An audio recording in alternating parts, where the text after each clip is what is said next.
ನೋಡಿ ಇದೇ ಮಾರ್ಗದಿಂದ ಕೋರ್ಟ್ನ ಒಳಭಾಗಕ್ಕೆ ಆವರಣದ ಒಳಗಡೆ ಪೊಲೀಸರು ದರ್ಶನ್ ಅಂಡ್ ಟೀಮನ್ನು ಕರ್ಕೊಂಡು ಹೋಗಿದ್ರು. ಅದೇ ಮಾರ್ಗವಾಗಿ ವಾಪಸ್ ಈಗ ಕರ್ಕೊಂಡು ಬರ್ತಾರೆ. ಇಲ್ಲಿಂದ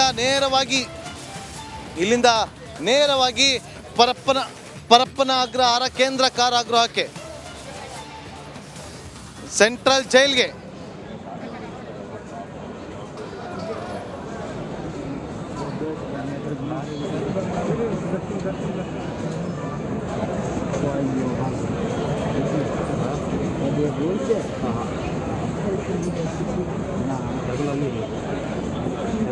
ಪರಪ್ಪನ ಅಗ್ರಹಾರ ಜೈಲಿಗೆ ಕೆಲವೇ ಕ್ಷಣಗಳಲ್ಲಿ ದರ್ಶನ್ ಶಿಫ್ಟ್ ಆಗ್ತಾರೆ. ಜಡ್ಜ್ ಬಹಳ ಕ್ಲಿಯರ್ ಆಗಿ ಹೇಳಿದ್ರಿಲ್ಲಿ, ಈ ಪ್ರಕರಣದಲ್ಲಿ ಜಾಮೀನನ್ನು ಕೊಡೋದಕ್ಕೆ ಯಾವುದೇ ಕಾರಣಕ್ಕೆ ಸಾಧ್ಯ ಇಲ್ಲ. SPP ಪ್ರಸನ್ನ ಕುಮಾರ್ ಅವರು ಹೇಳ್ದಂಗೆ ಈ ಪ್ರಕರಣ ಇದೆಲ್ಲ ಬಹಳ ಸೂಕ್ಷ್ಮ ಪ್ರಕರಣ. ಈ ಆರೋಪಿಗಳು ನೇರವಾಗಿ ಇದರಲ್ಲಿ ಭಾಗಿಯಾಗಿದ್ದಾರೆ, ಸಂಚು ರೂಪಿಸಿದ್ದಾರೆ. ಕೊಲೆ ಮಾಡುವ ಉದ್ದೇಶದಿಂದಲೇ ಆತನನ್ನು ಕಿಡ್ನಾಪ್ ಮಾಡಿ ಕರ್ಕೊಂಡು ಬಂದು ಆತನನ್ನು ಕೊಂದು ಮುಗಿಸಿದ್ದಾರೆ. ಈ ಕಾರಣ ಯಾರಿಗೂ ಜಾಮೀನಿಲ್ಲ. ಎಲ್ಲರೂ ಕೂಡ ಪರಪ್ಪನ ಅಗ್ರಹಾರ ಜೈಲಿಗೆ ಶಿಫ್ಟ್ ಆಗಿದ್ದಾರೆ. ಆ ಮೂಲಕ ಎರಡನೇ ಬಾರಿ ದರ್ಶನ್ ಪರಪ್ಪನ ಅಗ್ರಹಾರ ಜೈಲಿಗೆ ಶಿಫ್ಟ್ ಆಗಿದ್ದಾರೆ. 13 ವರ್ಷಗಳ ಬಳಿಕ ಜುಲೈ 4ನೇ ತಾರೀಕಿನವರೆಗೂ ಕೂಡ ಪರಪ್ಪನ ಅಗ್ರಹಾರ ಜೈಲಿನಲ್ಲೇ ಈಗ ದರ್ಶನ್ ಇರಬೇಕಾಗಿದೆ.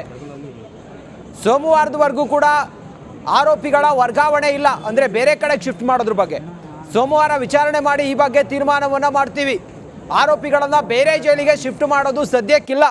ಸೋಮವಾರ ವಿಚಾರಣೆ ಆದ ನಂತರ ಸೋಮವಾರ ಈ ಬಗ್ಗೆ ತೀರ್ಮಾನ ಮಾಡೋಣ ಅಂಥೇಳಿ ಜಡ್ಜ್ ಹೇಳಿದ್ದಾರೆ. ಇಲ್ಲಿ ಸೋಮವಾರದವರೆಗೂ ಕೂಡ ಆರೋಪಿಗಳನ್ನು ಬೇರೆ ಜೈಲಿಗೆ ಶಿಫ್ಟ್ ಮಾಡೋದ್ರ ಬಗ್ಗೆ ಯಾವುದೇ ತೀರ್ಮಾನ ಇಲ್ಲ.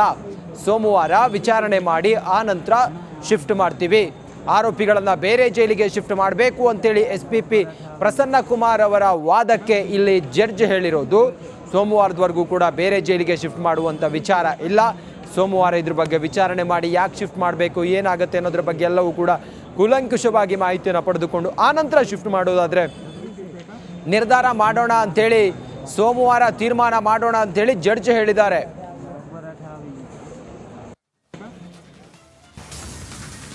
Welcome back. ಇನ್ನೇನು ಕೆಲವೇ ಕ್ಷಣಗಳಲ್ಲಿ ಪರಪ್ಪನ ಅಗ್ರಹಾರ ಕೇಂದ್ರ ಕಾರಾಗೃಹದತ್ತ ದರ್ಶನ್ ಅಂಡ್ ಟೀಮನ್ನು ಕರೆದುಕೊಂಡು ಹೋಗಲಾಗುತ್ತೆ.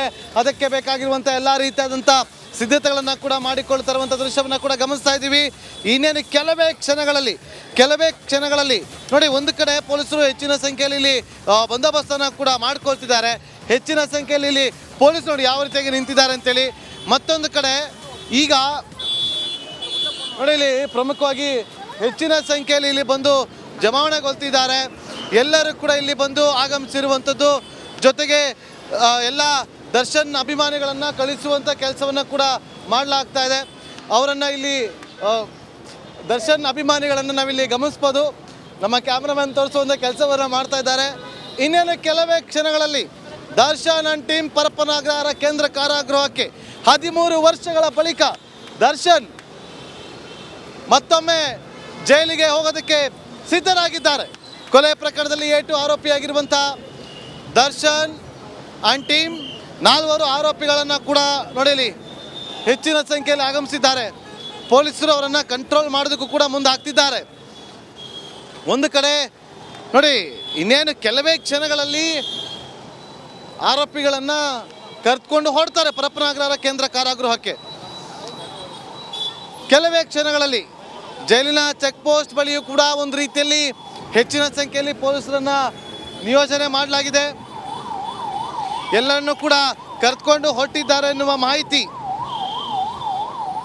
ಜುಲೈ 4ರವರೆಗೆ 4 ಜನ ಆರೋಪಿಗಳು ನ್ಯಾಯಾಂಗ ಬಂಧನದಲ್ಲಿರ್ತಾರೆ.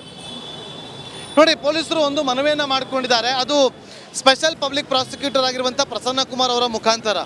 ಎಲ್ಲ ಆರೋಪಿಗಳನ್ನು ಒಂದೇ ಜೈಲಿನಲ್ಲಿ ಇರಿಸೋದಕ್ಕೆ ಆಗೋದಿಲ್ಲ, ಹಾಗಾಗಿ ಬೇರೆ ಬೇರೆ ಜೈಲುಗಳನ್ನು ಇರಿಸೋದಕ್ಕೆ ಅನುಮತಿಯನ್ನು ಕೊಡಿ ಅಂತೇಳಿ.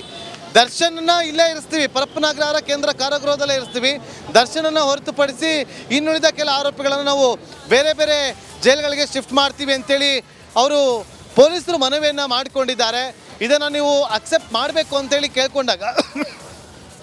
ಮನವಿಯನ್ನು ಮಾಡಿಕೊಂಡಾಗ ಅದಕ್ಕೆ ಒಂದು ರೀತಿಯಲ್ಲಿ ಸಮ್ಮತಿಯನ್ನು ಸೂಚಿಸಿದ್ದಾರೆ ನ್ಯಾಯಾಧೀಶರು. ಓಕೆ, ಅದರ ಬಗ್ಗೆ ನಾವು ವಿಚಾರಣೆ ಈಗ ಮಾಡೋದು ಬೇಡ, ಸೋಮವಾರ ಮಾಡೋಣ. ಬೇರೆ ಬೇರೆ ಬೇರೆ ಬೇರೆ ಜೈಲುಗಳಿಗೆ ಶಿಫ್ಟ್ ಮಾಡೋದ್ರ ಬಗ್ಗೆ ಸೋಮವಾರ ಚರ್ಚೆಯನ್ನು ಮಾಡೋಣ ಅಂತ ಹೇಳಿ ಈಗ ಅವರು ಸೂಚಿಸಿದ್ದಾರೆ.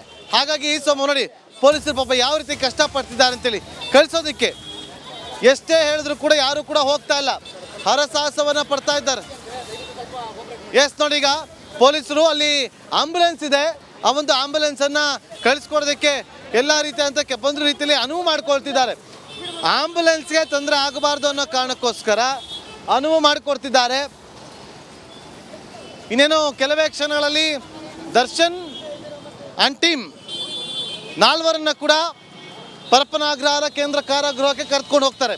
ಪ್ರದೋಷ್, ವಿನಯ್, ಅದರ ಜೊತೆಯಲ್ಲಿ ದರ್ಶನ್, ಧನ್ರಾಜ್ ಅಲಿಯಾಸ್ ರಾಜು ಮೆಗ್ಗಾರ್ ಮೆಷಿನ್ ಮೂಲಕ ಕರೆಂಟ್ ಶಾಕನ್ನು ಕೊಟ್ಟು ಚಿತ್ರಹಿಂಸೆ ಕೊಟ್ಟಿದ್ದಂಥ ಆರೋಪಿ.